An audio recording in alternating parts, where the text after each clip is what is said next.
My wife was cheating on me. After I took a DNA test, I found out that the father of my children is her personal trainer.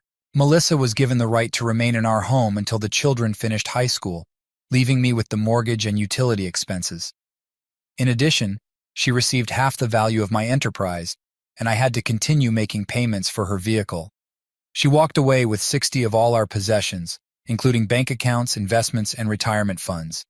She also secured primary custody of the children, with standard visitation rights for me, which meant I had 2 consecutive weeks during the summer and every other weekend. Child support was set at $800 per month per child, totaling $1,600 monthly. Since she hadn't worked in the last 6 years, she was awarded $2,300 per month in maintenance. The divorce would be finalized in 90 days unless I retracted the petition. Judge Ellen Carter slammed her gavel and began to rise. I couldn't stop myself. I muttered a single word that would alter the course of the next several months of my life. I told her I didn't comprehend what was so difficult and offered to clarify if she found it challenging. Judge Carter froze mid-motion, her head snapping toward me so fast I thought her neck might break. She looked at me as if I had just committed the ultimate sin. Slowly she sat back down, her face changing from shock to pure rage. Her glare was icy enough to freeze the sun. Calling her angry was an understatement. She declared she wasn't foolish and knew what was coming. She didn't care and gave me 1 minute to apologize or face contempt of court. I retorted that at least she'd get one thing right that day, expressing my utter disdain for the situation. My lawyer hissed at me to be quiet, frantically searching his briefcase for something to calm me down. She sneered, slammed her gavel again, and threatened to see how much contempt I'd have after 30 days in jail. Sarcastically, I suggested 60 days and asked if she wanted to go for more. I even added that maybe if she got laid occasionally, she wouldn't be so difficult, raising both middle fingers and telling her to use them to reach a climax and perhaps be less of a nightmare. In my view, she needed a change more than anyone in history. I reflected on the situation, thinking someone might have called 911. 2 possibilities crossed my mind: either she was about to have a stroke or her head was going to explode. Surprisingly, no smoke was visible from her ears, though her face turned an alarming shade of red. After my outburst, she was livid and sentenced me to 90 days. Her voice sounded demonic as the bailiffs took hold of me. My lawyer looked utterly defeated, and the courtroom was in shock. I couldn't help but laugh, which probably explained the psychologist visits I had over the next couple of weeks in lockup. The letter from my lawyer's firm the next day, saying they were dropping me as a client, didn't come as a surprise. So, you're probably wondering what that was all about. Here's a little background. My name is Tom Anderson, and I'm 34 years old. I was born to a decent middle-class couple in the South. I grew up with traditional values where there was a clear sense of right and wrong, respect was earned, and you didn't cheat. Your word meant something. The principles I was raised with were to work hard, be generous with what you have, and stay true to your values. Treat others how you want to be treated. Most people don't consider the flip side: treat others how they treat you. The Christian thing to do is turn the other cheek, but I've never been good at that. I have a notorious stubborn streak, and when I feel wronged, I don't let it go. In high school, I dated Lisa Brown for a few months. We had an argument and broke up, but it was understood to be temporary. We'd cool off over the weekend and make up by Monday. Unfortunately, I saw my cousin Mark taking Lisa to the theater on Saturday.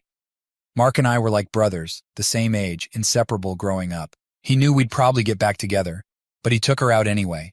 From that moment, he was dead to me. When Lisa tried to talk to me on Monday, I ignored her. At church on Sunday, Mark approached me, but I stared at him silently. When he finished talking, I walked away. Even at Sunday dinner with our families, I ignored him. He tried to play video games with me, but I just left. Our parents tried to make me talk to him, but I refused. A year later, after I stole his girlfriend, I still wouldn't speak to him. I even hit him when he confronted me. He sent me a wedding invitation years later, but I ignored it. When I married Melissa, I invited every member of my extended family to the wedding except Mark. Yeah, I know holding grudges isn't the smartest thing, but when someone intentionally wrongs me, I don't forgive easily. Mark and Lisa's betrayal was no honest mistake. Right now, many of you might think I'm an idiot. If that's the case, let me annoy you a bit more. I firmly believe in facing the consequences of your actions. If you drive drunk and get caught, expect to lose your license, pay higher insurance, and perform community service. If your job depends on driving, you lose your job. That's what I call a foolish tax. If a girl gets pregnant at 18 because she didn't use protection, her foolish tax is being called mommy for the next 18 years. If a guy gets his prom date pregnant, he should step up and take responsibility. Choices have consequences, and it's called personal responsibility. I refused to pay for someone else's mistakes. So I worked hard in high school, got good grades, earned scholarships, and went to college. I did well with the ladies and kept my grades up. I was always on the better-looking side and took care of my health. Sure, I got into more than my fair share of fights because of my beliefs, but I won more than I lost and stayed in good shape. Women found me attractive enough. I graduated with a degree in economics and a minor in accounting, then went on to get my MBA. I landed a decent job at a large company making good money. Being single with not many bills, I started playing the stock market and found I had a knack for it. I did pretty well. A few months into the job, I met Melissa at a party. We hit it off. I asked her out, and it went from there. She was beautiful, and I'm not just saying that because she was my girlfriend. Everywhere we went, she turned heads. All my friends commented on how they'd try to move in if we ever broke up. Even my lesbian friends joked about trying to turn her. Eventually, I proposed, she accepted, and we got married. Melissa went to college too. I joked that she went for her Mrs. degree. She didn't get that, but she did graduate with a degree in art history, which landed her a job as a barista at a local coffee shop. For those confused, an MRS degree signifies a girl who goes to college to delay adulthood and graduates with a husband to take care of her. Yes, I'm an arrogant idiot. Get lost. We settled into married life. Melissa quit her job a week before the wedding and became a full-time homemaker. Our sex life was great, and we bought a nice 3-bedroom house. I was doing well at my job and making good money on the stock market. We weren't living extravagantly, so we saved a lot. All my bonuses went into investments, and I maxed out my 401k contributions. I aimed to retire before 40. Excelling at work, I got substantial bonuses and promotions, climbing the corporate ladder. A few years into our marriage, I came home one Friday to find Melissa dressed up with a huge smile. "Hurry up and get showered and changed. We're going out to celebrate tonight, Daddy." Holy moly, did she just say what I thought she said? We had been trying for a few months, so it wasn't out of the blue, but still it was a surprise. I swung her around, kissing her face all over, figuring we'd be toning down celebrations because of her pregnancy and then the baby. We lit up the town that night. The next several months were joyous as we prepared for our new addition. Then we got another shock twins, 2 little girls. I couldn't wait to spoil them and have 2 daddy's girls. I was on top of the world. The day finally came, and we rushed to the hospital. Our 2 little girls were born a few hours later, beautiful and healthy, with all their fingers and toes. Being twins, they stayed in the hospital a few days longer, but everything was fine when we took them home. Both families were there to greet us. Everyone was happy. My mom couldn't stop staring at them. She was thrilled to finally have the grandchildren she'd been wanting. Life changed for us. I decided that working for the big company kept me away from my family too much. With a ton of money saved, I formed my own company. I was doing well investing, so I got the necessary licenses and opened my own investment firm. I had been helping friends and relatives, so I talked to them about becoming official clients. That got things moving. Several former coworkers moved their portfolios to me as well. Within a year, I had a decent client list, and more people were considering joining. When you're on top of the world, the only direction you can go is down. It was the girls' second birthday party, and we turned it into a full-on production. They wouldn't remember it, but we celebrated and recorded videos for them to enjoy when they were older. Both sides of the family were there. We were all having a fantastic time at the party until I overheard a conversation that changed everything. I had just used the ensuite bathroom in our bedroom, since the hall bathroom was occupied. As I was about to step out, I heard my mom talking to her sister in the hallway. Mom mentioned she couldn't figure out where the girl's blue eyes came from. Her sister suggested she ask me about it. Mom replied that she couldn't imagine what would happen if I found out they weren't mine. She worried about how happy I was and how devastating the truth would be for me. I couldn't listen to anymore. Quietly, I retraced my steps back to the bathroom and locked the door behind me. I needed to think. But the girls had to be mine, right? Surely someone in our families had blue eyes. My eyes were a muddy brown, and Melissa's were more hazel. I mentally pictured all my relatives, but the only person I could think of without brown eyes was my cousin Anna, whose green eyes came from her non-blood-related father's side. Thinking about Melissa's family, I couldn't recall anyone with blue eyes. After a while, I realized I needed to compose myself and rejoin the festivities before being missed. Suppressing my emotions, I put on a cheerful demeanor and returned to the party, enduring a challenging day while mentally strategizing my next steps. Eventually, things quieted down, and everyone left. While putting the girls to bed that night, I scrutinized their features. Some resembled Melissa, but others were unfamiliar, and none seemed to resemble me. The next day, while Melissa napped with the girls, I ordered supplies delivered to my office using a company credit card to keep the invoice hidden. At the same time, I researched local private investigator firms. The suspicion that Melissa had cheated on me nearly 3 years ago was overwhelming. If she did cheat, was she still unfaithful? I needed proof. A few days later, the ordered items arrived, and I met with and hired a firm called Elite Investigations. I provided them with all the necessary information to hack into Melissa's cell phone, tablet, and laptop. Concurrently, I made some financial moves. If she wasn't cheating and the girls were mine, these actions wouldn't matter. However, if my suspicions were accurate, it would safeguard my money from her reach. I refused to fund her infidelity or raise someone else's children. While the girls were innocent victims, so was I. If she chose to mess around and get pregnant by someone else, they could bear the financial responsibility. Nothing was finalized, but I awaited proof. 2 weeks later, I received the letter at my office. Locking my door, I opened it and cried for an hour. The confirmation that they weren't mine hit hard. Deep down, I had sensed the truth but clung to hope. The following day, my PI met with me, providing all the proof he had gathered. Melissa was still involved with her blonde-haired, blue-eyed personal trainer, meeting him a couple of days a week and even taking the girls to his apartment. The audio confirmed they were aware of the real father. The next afternoon, I consulted a divorce lawyer. Rejecting his conventional advice, I prioritized the children's well-being and insisted on preparing the documents, but delaying filing until the right time. The preparations took 2 months, and with zero net income and assets on paper, I left Melissa a surprise. When my cousin Mark and his wife Lisa showed up that weekend, I explained that they had come to see me in my office a couple of weeks ago. After serious discussions, they acknowledged their wrongdoing, sincerely apologized, and I decided it was time to let things go. Goddamn, you people are gullible.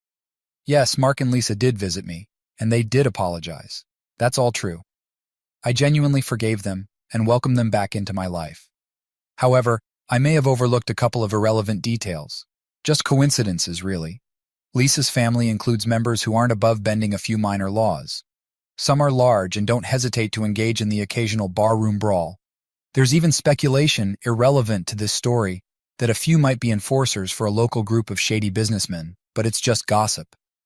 A couple of days before Mark and Lisa's visit, there was a news story about a personal trainer at a local gym being mugged after foolishly trying to fight off 5 muggers. He ended up with a broken jaw, shattered nose, broken ribs, a broken arm, dislocated kneecap, and ruptured testicles. He'll be in the hospital for a while. The police should address the crime issue in town, but there are no suspects since the attackers wore dark clothes, gloves, and ski masks. The blonde-haired, blue-eyed victim will recover after reconstructive surgery and physical therapy, though intimacy might be off the table for a few months. He'll find his car at a chop shop, his credit cards maxed out, bank accounts emptied, and his identity stolen, leading to years of legal battles. Surprisingly, Melissa was despondent for about a week after the mugging, possibly concerned about the rising crime rate.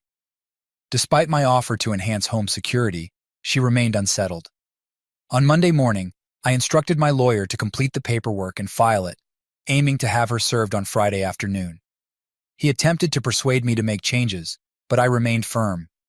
By Tuesday, the forms were ready for my review and signature. Meeting him at his office, I finalized everything. He warned me again, but I decided to humor him by giving her the house and even throwing in the investments. However, I made it clear I wouldn't pay a dime beyond that. If she chose to keep the house, She'd be responsible for the mortgage and utilities. Notably, there hadn't been a dime in the investment accounts for over a month. I had no issue giving her 100 of zero. Unbeknownst to Melissa, I had been quietly moving my tools and personal items out of the garage and the house over the past few weeks. Most of my home office equipment and larger belongings found a temporary home at Mark and Lisa's ranch, while smaller, less valuable items were transferred to a one-bedroom apartment I had secretly rented. This apartment was in a complex owned by an offshore LLC with elusive owners, making it nearly impossible to trace back to me. Friday morning finally arrived. I headed to work like any other day, but with a plan in motion. A few days earlier, Mark had helped me move my truck to my office. I left my car there, hopped into the pickup, and drove straight to the bank. I withdrew all the money from our accounts, leaving just $200 in both checking and savings. I also emptied our safety deposit box.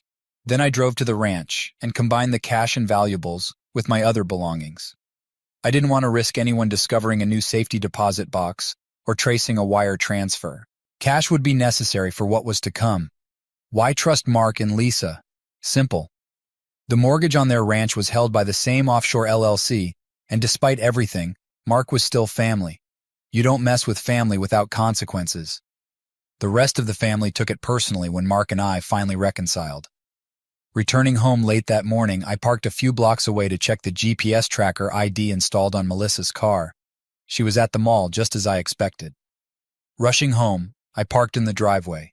Over the past few days, I had packed the last of my clothes and belongings, leaving them in the garage. I tossed the boxes into the truck, then quickly grabbed the remaining clothes from the closet and dresser, hangers and all. It took only a couple of trips to load everything into the truck. I didn't bother closing the garage or even the front door as I was leaving. My phone rang. It was Melissa, likely because her credit cards had been declined. I glanced at the GPS signal showing her car moving in my direction and laughed.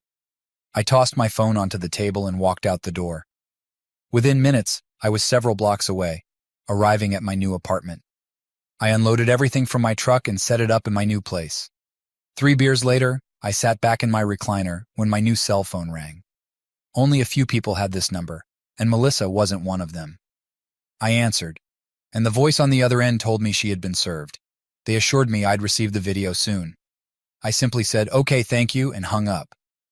15 minutes later, the video arrived in my email. Melissa's shock was palpable. The video showed her being served and collapsing to the floor. The process server checked on her and left. I wished I could see her reaction when she actually read the divorce petition and realized I had DNA and video evidence of her cheating.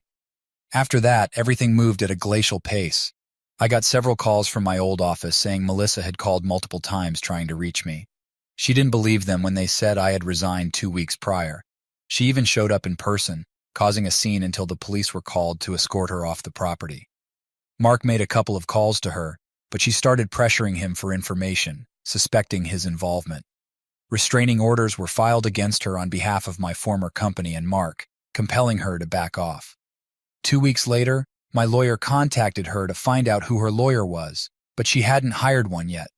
She was quickly running out of money, with only the cash in her purse and the $200 I left in our accounts. She leaned on her parents for support. Meanwhile, I laid low, not starting any new projects and avoiding leaving anything she could seize. Eventually, she got a lawyer, and meetings were scheduled. I refused to attend, instructing my lawyer not to give her a single penny more. The meetings didn't go well, leading to arbitration. During arbitration, questions about the money arose. Melissa demanded, "Where's all the money, you idiot?" I replied, "What money? We're flat broke. I'm living in the cheapest one-bedroom apartment I could find, picked for its affordability and my acquaintance with the owner. All investments, checking and savings disappeared due to a disastrous investment investing in a cheating wife," I thought bitterly. That was true. Offshore banks held the funds now, out of their reach. We were giving her the house, with her name on the title. My lawyer suggested he could have been more forceful, but it was like observing a tornado hit a house and noting at least the rubble wasn't on fire. The mortgage was maxed out, and I couldn't afford the payments. Melissa screamed, and it all went downhill from there. Child support? Not my kids, not my problem. Spousal maintenance? No job, no income, no way. She demanded 70 of the liquid assets, there were none. 50 of the business, good luck. 150 of the retirement, all gone. Arbitration failed spectacularly, leading us to court before Judge Ellen Carter, a notorious feminist Manhattan judge. I knew I was screwed. If you think I could convince them there was no money, you'd be wrong. They could check accounts, but the judge used those numbers to calculate my liabilities. They had no way to access the funds. I needed time to move money through various banks and accounts. I went to great lengths to hide the money. I personally withdrew everything from one bank and spread the cash across several accounts at different banks. These accounts were under various names. Thanks to one of Lisa's family's shadier businesses, a gag gift shop that sold fake IDs for entertainment purposes only, as printed on the cards. I even had an ID that claimed I was Jesus Christ, which cost about $150 and was expertly crafted, with the only giveaway being the entertainment statement. For a higher fee, they'd leave out the warning. I also electronically transferred money to other accounts, a method that was traceable, but time-consuming and costly. Back in front of the Manhattan judge, 60 days into my 90-day county jail sentence, short-term sentences are served in county jail, not state prison, she sneered, and asked if I'd learned my lesson yet. I replied, about not marrying a cheating spouse? I learned that long before your court. She clarified that she was referring to my attitude in her court, with the vein on her forehead throbbing dangerously. I dismissed any issues with my attitude, and expressed concern for her health while being railroaded in a kangaroo court, suggesting her blood pressure must spike during doctor visits. She warned me that she could extend my stay in jail, and given my attitude, would add another 30 days. She then brought up the purpose of the meeting, questioning why I hadn't made my first 2 child support or maintenance payments to my ex-wife. She also inquired about the absence of my lawyer, questioning if they had abandoned me. Frustrated, she implied that intelligence was supposed to be a requirement for being a judge, and thanked me sarcastically for correcting her on that. She condescendingly offered to explain things in a way that even a 5th grader could understand. By this point, I was starting to think she actually despised me. I'm in jail. I have no access to money. Because I have no access to money, I can't send any. Since it was your decision to put me here, I suggested she explain why she was the reason the cheating woman can't get the money she was trying to steal from me. I asked if she understood or if I needed to slow it down for her. I was then escorted back to my cell for another 90 days, 30 from my original sentence, 30 from her first tantrum, and another 30 that I managed to rack up at the end. To be honest, it really wasn't that bad. Sure, the food sucked, but I still ate it. I had a decent bed to sleep in and lots of free time. I made good use of the weights and exercise equipment. I didn't have many problems inside. First off, my courtroom antics quickly became common knowledge in the jail, earning me a few friends. Second, Lisa's family has a few connections that can be useful on the inside. There was only one problem, and it came from one of Melissa's less intelligent cousins. He thought it would be a good idea to get arrested for a minor offense and spend a week in jail to teach me a lesson. The entire jail population recognized him before he even set foot inside. It didn't take much brainpower to figure out his intentions. Spotted halfway across the yard, an inmate accidentally collided with him while tossing a football, elbowing him in the gut. Undeterred, he continued his quest but was then struck by a basketball 20 feet further.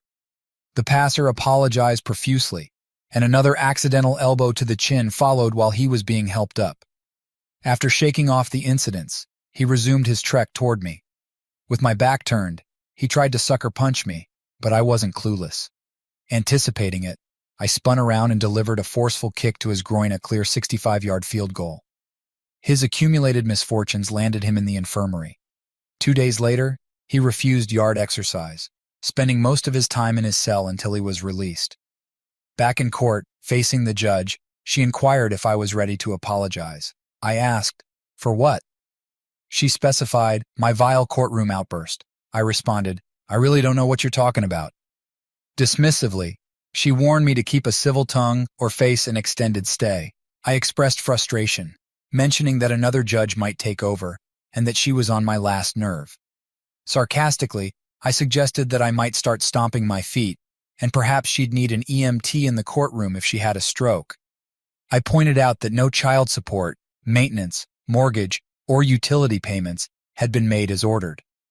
I explained that I couldn't pay anything while jailed, couldn't work, and emphasized that the kids were not mine. I added that my ex-wife was a cheat and should pay for her own life, maybe charge for it. Addressing another issue, I stated that I had given her half the business and she should have plenty of money. Melissa's lawyer interjected, explaining that they had been unable to take possession of her part of the business. Mr. Anderson had sold his company to an overseas entity about 2 months before filing for divorce, and they hadn't determined the actual owners. Suddenly, an attractive woman approached, stating she represented the board of directors for the firm that purchased the business. She moved to dismiss the ruling, giving Mrs. Anderson any part of a business owned by her ex-husband. She argued that it was irregular to award ownership without the business involvement, since the purchase predated the divorce. This company had no bearing on the case, and they rejected any claim of ownership by Mrs. Anderson. Someone queried about the money from the sale.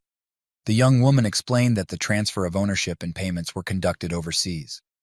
I'm not privy to that information, but my understanding is that the money from the purchase never entered U.S. territory, making it not subject to U.S. laws. Any claim on that money needs to be addressed with your ex-husband, possibly in the country where the money is located. Melissa's lawyer pressed on. Which country is that? The young woman replied, the initial transfer was to Belgium, but it was moved shortly after. I don't know where it went after that. My ex-lawyer, growing more desperate, pointed out that the house was nearing foreclosure since the mortgage hadn't been paid for 3 months, and the utilities were about to be cut off. He mentioned that Melissa's parents had helped initially, but it was becoming too much for them. Despite finding work as a waitress at a local diner, Melissa's income wasn't sufficient to keep up with the bills. The judge turned to me, saying I had 1 week to catch up on all the overdue payments. With a heavy dose of sarcasm, I suggested she show me how to pull cash out of thin air. I reminded her that I was in jail with no access to funds and couldn't work to earn any money. It was absurd to expect me to make payments under these circumstances. I pointed out that I didn't have a lawyer because I was financially broke and questioned the existence of the mysterious accounts they were accusing me of hiding. Even if such accounts existed, I had no information to access them. I challenged anyone to provide details of these alleged accounts and questioned the supposed money from our checking, savings, and investment accounts. I explained that my company had been in poor shape due to previous bad investments, forcing me to sell it at a loss to cover expenses, leaving no money left over. Seeing the court's skepticism, I shrugged, indifferent to whether they believed me. I suggested my ex-wife might have taken the money while cavorting with her boyfriends. Her lawyer objected, saying my accusation didn't make sense. I shot back, it makes as much sense as keeping me in jail without access to money and demanding I make payments. The judge warned me she could keep me in jail until I paid. I stared at her incredulously and sarcastically replied that it made perfect sense to keep me where I couldn't comply with their demands while insisting I meet those demands. 3 months later, the house went into foreclosure, and Melissa lost her Lexus due to non-payment. Unable to afford an apartment, she moved back in with her parents, working 30 hours a week at the diner. Desperate, they begged the judge to release me so I could start making payments. Meanwhile, her lover, now out of the hospital and undergoing physical therapy, struggled to fix his financial mess. His trash credit rating prevented new credit card accounts from being opened in his name. With minimal insurance coverage on his car and part-time work at the gym, he faced high medical bills and deductibles, making it a slow process to pay off his debts. I managed to secure a lawyer and struck a deal with the judge for my release to find work and start making payments. I had to surrender my passport due to suspicions of hidden funds and flight risk. I started working at a local fast food restaurant and moved in with Mark and Lisa at their ranch. Although I knew I was being watched, most of the cash was already hidden. For the next 3 months, Melissa got a court order to garnish my minimum wage, which provided her with very little. During this period, I finalized my plans with Mark. While I was in jail, he emptied my apartment and divided my belongings among our extended family. Packages were sent to a common location undetected by surveillance. Visitors discreetly moved packages during family gatherings and barbecues. I spent my days working or staying at home, avoiding going out. The restaurant eventually obtained a restraining order against Melissa for her constant disruptions at the restaurant. A discreet payment to the manager ensured I kept my job. My lawyer, who initially represented the new owners of my former company, started visiting me at the ranch. Eventually, I hired her as my attorney. She was as fierce as a barracuda, especially during our poolside meetings, ignoring ethical concerns about our lawyer-client relationship. I joke that lawyers treated scruples as negotiable currency, with morals being nothing more than large paintings on walls. So, you're curious about my finances. Yes, I did sell my firm. No, I didn't sell it to myself. I had no intention of letting Melissa get any piece of the firm I was divesting from. By conducting the sale overseas, I ensured the money stayed out of U.S. jurisdiction and beyond Melissa's reach. Bringing any of it into a U.S. bank would expose it to her claims due to the judgments against me. That simply wasn't an option. The sum was substantial, and with my investment accounts, it amounted to around $10 million. I had about $200,000 in cash from various sources, including safety deposit boxes, checking and savings accounts, and safes. Some of this cash went into my plans, but I still had about $150,000 on hand. With no intention of taking the cash with me, I planned a final move. On a sunny Saturday afternoon, we hosted a big barbecue with the extended family. Everything was set for a memorable gathering. I helped Mark with the grill and smoker, and Amanda, my lawyer, mingled with the guests. Later in the afternoon, one of Lisa's uncles approached me, expressing gratitude for helping Lisa and Mark and for reconnecting with them. We chatted, and he discreetly handed me an envelope, which I passed to Amanda for safekeeping. As the evening progressed, I made a grand announcement. The lien holder for the ranch had confirmed that the mortgage was fully paid off, and Mark and Lisa now own the ranch free and clear. The news triggered an explosion of celebration. We partied late into the night. As the guests started to leave, Amanda mentioned she had an early flight the next morning and left with a group of 6 other cars. Her flight was out of an airport in the next state. She had packed earlier and had everything ready in her leased car when she arrived at the party. Instead of returning to her rented apartment, she headed straight to the airport. No one noticed the man climbing out of the back of her car in the parking garage, nor did they pay attention to the man casually walking 50 feet behind her as they made their way to the international terminal. Tom Anderson couldn't travel outside the U.S. because he had surrendered his passport to the court, but Jason Williams's passport didn't raise any eyebrows. No one even glanced at the couple holding hands as they boarded their first-class flight to Mexico City. Amanda White disappeared there, and in her place, Erica Williams joined Jason Williams for their connecting flight to Ecuador. 2 days later, Greg and Emma Johnson arrived at their new hacienda on the Caribbean coast of Costa Rica. Along the way, they had become members of the Mile High Club. Strangely, an old Chevy pickup resembling the one that vanished from Mark and Lisa's ranch awaited them. 2 weeks after the barbecue, a bench warrant was issued for Tom Anderson. He was fired 2 days after the barbecue for a no-show, no call. With no payments made to his ex-wife since then, Mark and Lisa faced the court. A lawyer in a sharp suit argued that the couple had no responsibility for their cousin, who had rented a room and then disappeared. They even filed a suit against him for back rent. All they could say was that he drove off in his old pickup one afternoon and never returned. Though skepticism was high, there was no proof to contradict their story. Over the next several years, Tom Adams ran a small charter fishing business, and Emma managed their cozy beachside cantina. They thrived in the small village, living in one of the larger haciendas and enjoying several luxuries. Guests visited from time to time, including Mark, Lisa, and other family members. It was a simple, delightful life for Greg and Emma, who were deeply in love. Most evenings, they hosted friends and neighbors in the cantina or their lavish hacienda. Their wealth and friendliness quickly earned them a place in the community. Whenever a need arose, they donated generously. Greg dabbled in the stock market when not out on his boat or in the cantina, even setting up accounts for some locals and helping them manage their finances. As for Judge Ellen Carter, life threw her a curveball. A few years after my escape to Costa Rica, her wife, known for her disdain for men, was caught having an affair with a man. The judge had adopted her wife's 3 children when they married. Following their split, Judge Carter was ordered to pay child support, alimony, and house payments to her ex-wife. Adding to her humiliation, her ex-wife quickly moved her boyfriend into the house, continuing their affair openly. Though not officially married, they behaved like a typical couple. Rumors swirled about their planned wedding date, set exactly 1 week after their youngest child graduated from college. coinciding with the end of Judge Carter's financial obligations.